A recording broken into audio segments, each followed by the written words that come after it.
Haleluya, puji Tuhan, selamat pagi dan salam sejahtera bagi kita sekalian. Kita bersyukur kepada Tuhan kalau pagi yang baik ini kita bertemu kembali di dalam keadaan yang baik, keadaan yang sehat dan diberkati Tuhan. Nah, pagi yang baik ini sebelum kita beraktivitas, mari kita menyediakan seluruh kehidupan kita untuk bersama-sama kita mau mendengar dan merenungkan firman Tuhan. Mari kita berdoa.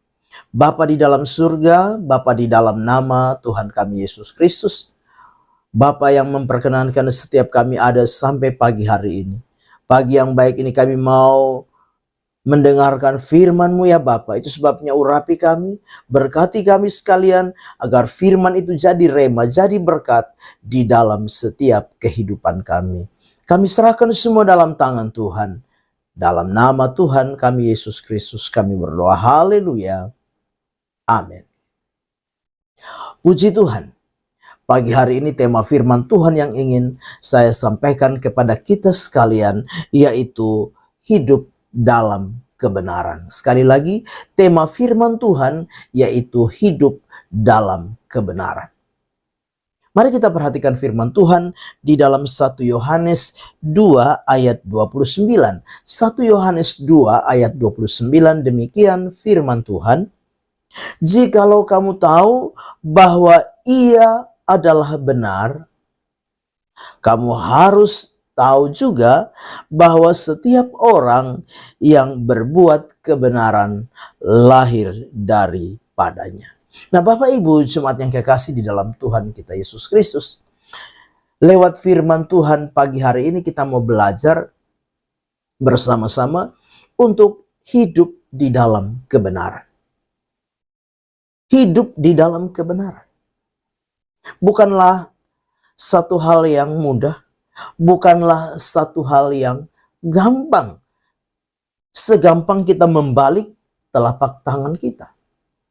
Karena ada berbagai godaan, ada berbagai hal yang dapat membuat kita sebagai orang-orang percaya tidak lagi hidup di dalam kebenaran. Tetapi pagi hari ini firman Tuhan mengingatkan kepada kita sekalian sebagai anak-anak Tuhan, sebagai orang-orang percaya, untuk apa? Kita hidup di dalam kebenaran.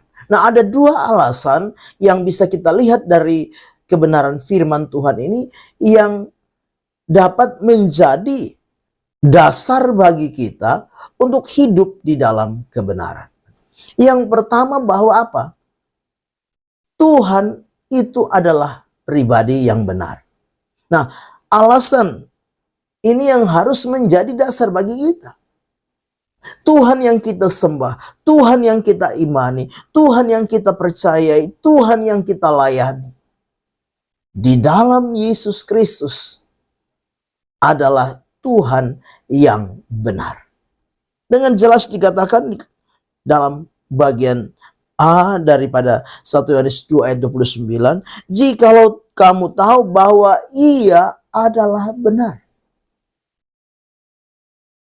Kamu harus tahu juga bahwa setiap orang yang berbuat kebenaran lahir daripadanya. Jadi Bapak Ibu jemaat yang kekasih, kita harus tahu, kita harus mengerti, kita harus memahami bahwa Allah yang kita sembah, Allah yang kita imani, Allah yang kita percayai di dalam Yesus Kristus Tuhan kita adalah Allah yang benar. Satu-satunya Tuhan yang benar. Nah, karena Dia adalah Tuhan yang benar, maka apa? Itu harus menjadi dasar bagi kita untuk apa? Belajar hidup di dalam kebenaran. Bagaimana kita menyembah Allah yang benar? Bagaimana kita percaya kepada Allah yang benar, tetapi kita tidak hidup di dalam kebenaran? Itu hal yang apa? Hal yang keliru, hal yang salah. Dia adalah Tuhan yang benar. Itu sebabnya sebagai anak-anak Tuhan, sebagai orang-orang percaya, kita juga harus belajar hidup di dalam kebenaran. Hidup sebagaimana yang Tuhan kehendaki. Hidup menurut kebenaran firman Allah. Hidup sebagaimana standar Tuhan yang benar itu di dalam hidup kita. Tidak bisa menjadi sebuah alasan untuk apa kita tidak hidup di dalam kebenaran, hidup menurut keinginan-keinginan daging kita, hidup menurut hawa nafsu kita. Tidak bisa. Karena apa? Karena kita percaya, kita menyembah, kita beriman kepada Allah yang benar, satu-satunya di dalam Yesus Kristus. Yang kedua, dasar apa yang membuat kita harus hidup di dalam kebenaran? Yang kedua, kita harus tahu bahwa apa? Setiap orang yang berbuat kebenaran lahir dari Allah.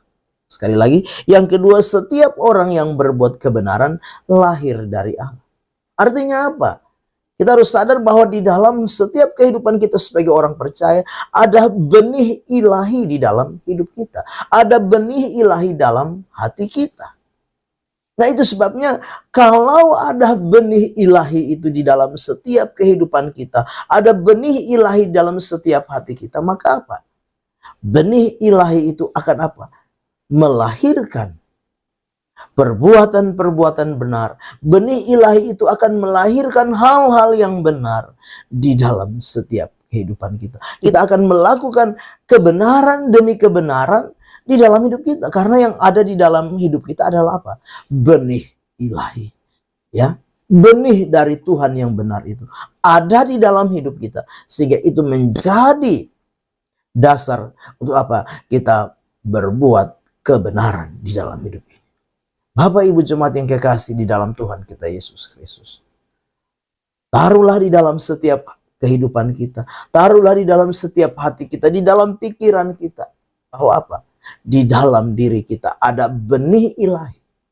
Nah, kalau kita sadar di dalam diri kita ada benih ilahi, maka saya percaya, saya yakin kita akan belajar melakukan kebenaran demi kebenaran di dalam setiap kehidupan kita, menjalani aktivitas, menjalani seluruh apa yang menjadi rutinitas kita setiap saat, setiap waktu, setiap hari.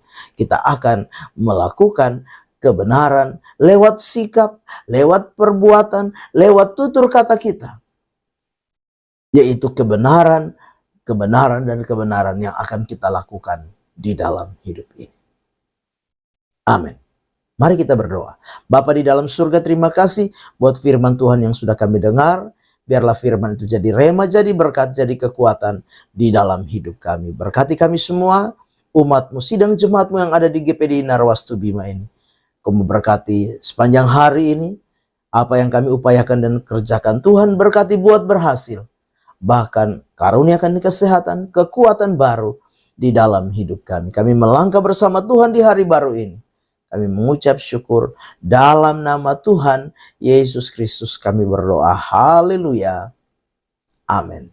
Selamat pagi, Tuhan Yesus memberkati.